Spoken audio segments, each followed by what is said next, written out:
প্রিয় দর্শক, যে যেখান থেকে এই ভিডিওটা দেখতেছেন সবাইকে শুভেচ্ছা ও অভিনন্দন।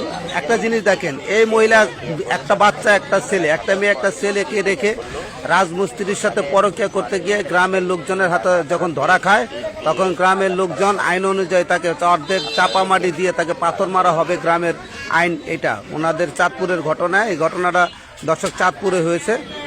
তো চাঁদপুরের যেই শাস্তিটা ওনারা এটা দিতে চাচ্ছে, এটা ইসলামে এই শাস্তিটা আছে।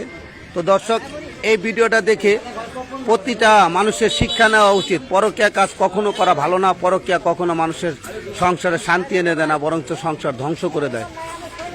তো প্রিয় বন্ধুরা, সবাই এই ভিডিওটি একটু লাইক দিবেন, শেয়ার করে দিবেন, কমেন্টে ভালো মন্দ জানাবেন যে বিচারটা আর কি ঠিক আছে কিনা। আমার মতে ইসলামিক দৃষ্টিতে এই বিচারটা গ্রহণযোগ্য এবং হাদিসে এই বিচারটা আছে। তো ধন্যবাদ।